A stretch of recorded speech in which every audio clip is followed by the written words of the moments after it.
And I've been thinking a lot lately. So, the chicken and the egg, which came first? It is a question that has occupied the minds of every philosopher to have ever lived, from your local home instructor down at the supermarket to the great Aristotle of ancient Greece, who by the way proved that both the egg and the chicken must have always existed, because, in his own words, if there has been a first man, he must have been born without father or mother, which is repugnant to nature. For there cannot have been a first bird to give a beginning to eggs, or there should have been a first egg to give a beginning to birds, for a bird comes from an egg. And now that's one answer. But there's many answers to this question of the ages, and I bet you're probably thinking of yours right now as I speak. If so, I promise I will have plenty for you to think about. As for an actual answer, well, that depends who you ask.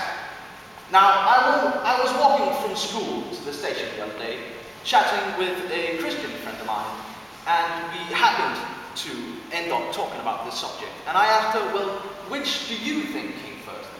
And she told me that in the Bible it is written that on the fifth day God created the creatures of the sea and every winged fowl, which means the chicken came first.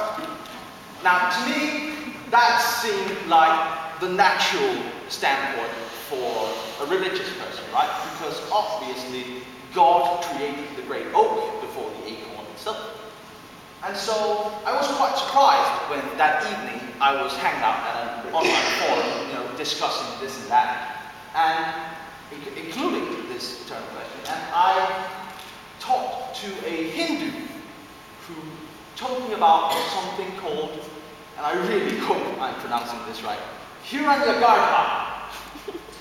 It literally means the golden egg.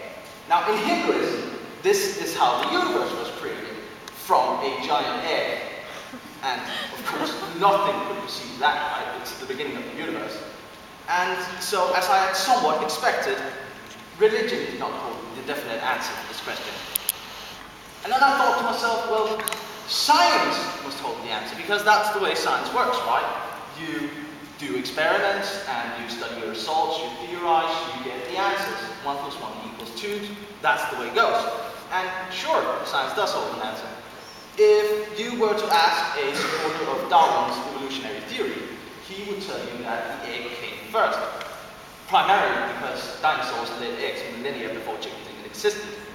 But, he would add, even if you were to exclude the giant prehistoric reptiles from our equation and focus entirely on the chicken and the chicken egg, the egg would still have preceded the chicken. Now, the reason for this is, well, it's not simple, but it's pretty straightforward. Before the chicken was the pre-chicken, or the non-chicken, as is the technical term. It's believed by many to be the red jungle fowl, but that's just bonus information. Now, the only way the non-chicken could become a chicken is by mutation in the zygote, which happens to only exist in the egg.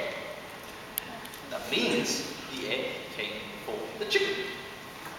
And to me, that seemed like a pretty solid answer, right? There you have it, scientific proof.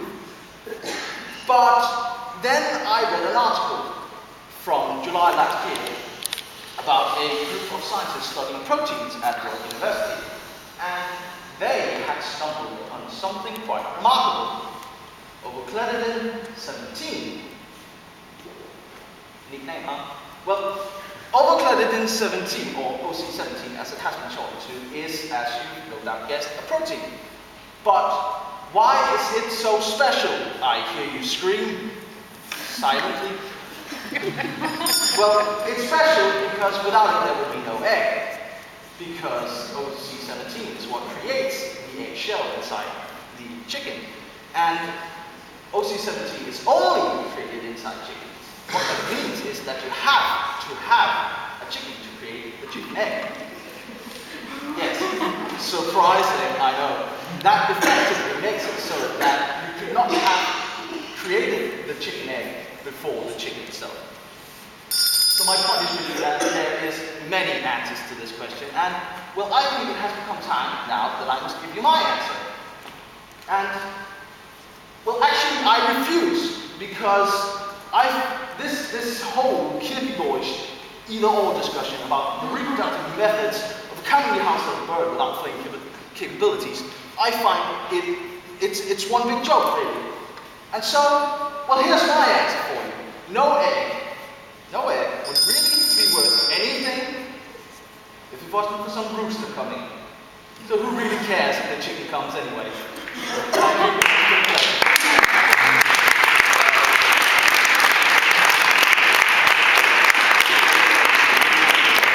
Very lucky, Rasmus. Thank you. Questions? Yes. Why was it Well, it really started with the online forum that I was talking about, because we were at this online forum discussing this subject, and I thought, well, here's something you don't usually think about. And I really feel I learned something from the discussion I had, and I really just wanted to share it, because I don't think, even though you've probably all thought about the question, I don't think you all thought about it to this degree. questions?